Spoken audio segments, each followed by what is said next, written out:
ஒரு புதிய ஆட்டம், ஒரு புதிய விதி. பிக் பாஸ் சீசன் 10 விரைவில்.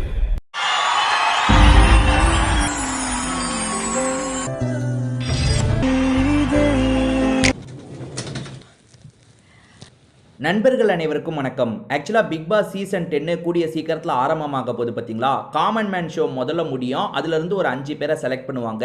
ஏற்கனவே ஒரு 20 பேரை செலக்ட் பண்ணுவாங்கல்ல, 25 பேரையும் ஒரே டைமில் உள்ளே விட போகிறாங்க. இதில் வந்து யாரெல்லாம் வரப்போகிறாங்கன்ற மாதிரி நிறைய லிஸ்ட்டு வந்துக்கிட்டே இருக்குது. அதில் ஸ்ரீதேவி அசோக்கும் வரப்போகிறாங்கன்ற மாதிரி சொல்லப்படுதுங்க. இவங்களை பொறுத்த வரைக்கும் விஜய் டிவியில் நிறைய சீரியல் நடிச்சிருக்காங்க. இவங்களை பொறுத்த வரைக்கும் மேக்ஸிமம் வில்லி ரோல் தான் பண்ணுவாங்க. ஏறக்குறைய இவங்களுக்கு கல்யாணம் ஆகி ஒரு மிட் ஏஜில் தான் இருக்காங்க. பிக் பாஸ்க்கு ஆள் எடுக்கும் போது எல்லா கேட்டகரியிலையும் எடுப்பாங்க.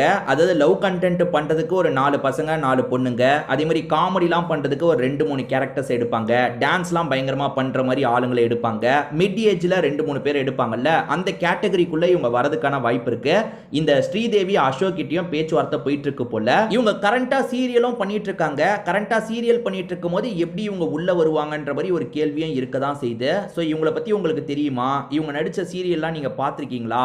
இவங்க உள்ள வந்தா எப்படி இருக்கும்? ஏன்னா இவங்க வந்து கொஞ்சம் ரஃப்பான டைப் மாதிரி தான் தெரியுறாங்க. உள்ள வந்து இவங்க பயங்கரமா சண்டை போடுறதுக்கான வாய்ப்பு கூட இருக்கு. ஆனா ஏற்கனவே ரச்சிதா வந்திருக்காங்க. ரச்சிதாலாம் சீரியல்ல கொஞ்சம் ரஃப்பான கேரக்டர் மாதிரி தான் தெரிஞ்சாங்க. ஆனா உள்ள வந்து புஷ்னு போயிருச்சு. ஸோ இவங்களாம் அப்படி இருந்துடக்கூடாது. இவங்க வரதுக்கான வாய்ப்பு இருக்கு. நீங்க என்ன நினைக்கிறீங்க அப்படின்றத பத்தி கண்டிப்பா கமெண்ட்ல சொல்லுங்க.